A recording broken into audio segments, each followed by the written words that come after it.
అందరికీ నమస్కారం. ఈరోజు అందరికీ అక్షయ తృతీయ శుభాకాంక్షలు. ఈరోజు మా ఇంట్లో ఫెస్టివల్ అండి. ఫెస్టివల్ అంటే ఏం ఫెస్టివల్ లేదండి. మాకు ఈరోజు ఏంటంటే అట్ల తదియ. ఈ వీడియోలో నేను ఏం చేశాను ఫెస్టివల్‌కి, ఎలా సెలబ్రేషన్ చేసుకున్నాను అన్నీ చూపిస్తున్నాను. ఒకసారి చూడండి. పొద్దున్నే లేచి స్నానం చేసేసి కొత్త చీర కట్టుకొని నేను పనులు స్టార్ట్ చేసుకున్నాను. ఇదిగోండి ఇలా పోగులు పోసుకున్నాను. ఏంటంటే 32 ఉండాలి మొత్తం కౌంట్ చేస్తే. అలా చేసుకున్నాక మిడిల్‌లో పసుపు కొమ్ము కానీ మామిడాకు కానీ పెట్టుకోవాలి. అలా పెట్టుకొని మొత్తం ఒక సైడు 8 ముళ్ళు, ఇంకో సైడు 7 ముళ్ళు ఇలా వేసేసుకొని 2 కంకణాలు పోసేసుకొని దీనికి పసుపు రాసుకోవాలి. మొత్తం ఇలా పసుపు రాసుకొని పక్కన పెట్టుకొని నేను ఏ ఫెస్టివల్ అయినా ఫస్ట్ అయితే కాళ్ళకు పసుపు రాసుకుంటాను. ఇంకా అప్పటి నుంచి స్టార్ట్ చేసేసుకుంటాను నా పనులు. ఇదిగోండి కాళ్ళకు పసుపు రాసేసుకున్నాను.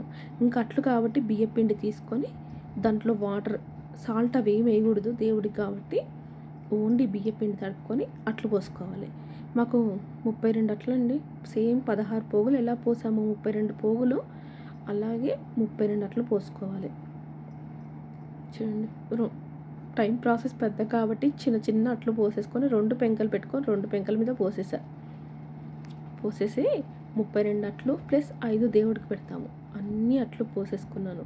ఇవి యాక్చువల్లీ దేవుడికి పెట్టేటప్పుడు దొప్పల్లో పెడతాము. దొప్పలు ఇప్పుడు ఏమి ఉండవు కాబట్టి నేను ఏం చేశానంటే చూడండి ఏం చేశాను, పేపర్ ప్లేట్స్ తీసుకొని దానికి పంచి దొప్పల్లా చేసుకొని వాట్లల్లో ఒక్కొక్క దొప్పల్లో 16 పెట్టా. దాంట్లో 16 అట్లు పెట్టాక పైన ఒక పసుపు కొమ్ము, పోక, 1 రూపీ కాయిను, అలాగే ఒక పండు ఇలా అన్నీ పెట్టి పైనుంచి ఇంకో ప్లేట్ పెట్టి దేవుడి దగ్గర పెట్టేశా. ఇలా అన్నీ చేసుకున్నాక నేనైతే మా ఆడపడుచు కాల్ చేశారు. నేను వాళ్ళ ఇంటికి వెళ్ళాను. వాళ్ళు ఏం చేశారో చూడండి. ఇంటికి వెళ్ళాక వాళ్ళు కాళ్ళు కడుగుతారండి. పసుపు నీళ్ళు పెట్టుకొని కాళ్ళు కడిగేసి ఇంట్లో పిలుస్తారు. పిలిచేసి నేను దేవుడికి దండం పెట్టేసుకొని ఈ అమ్మాయి కూడా నాకు వాయినం ఇచ్చింది. కాళ్ళకు పసుపు రాసి కంకణం కట్టి ఇస్తినమ్మ వాయినం.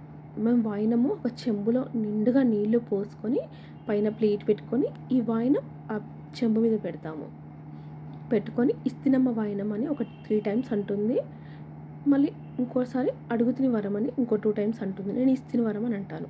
ఇలా వాయినం తీసేసుకొని నేను ఇంటికి వచ్చేసాను. ఇంటికి వచ్చేసి నా ప్రాసెస్ నేను స్టార్ట్ చేసేసుకున్నాను. ఫస్ట్ మేము గౌరమ్మకి ఇస్తాం. ఇచ్చాక ఈ అమ్మాయి నా దగ్గరకు వచ్చిందండి. సేమ్ ఈ అమ్మాయి కూడా అలాగే ఇచ్చాను. నాకు వీడియో తీసే వాళ్ళు ఎవరూ లేక జస్ట్ మేము ఒక సెల్ఫీ దిగేసి పెట్టాను. మీకు ఎలా అనిపించిందండి మా పండుగ? ఓకేనండి, అందరికీ బాయ్.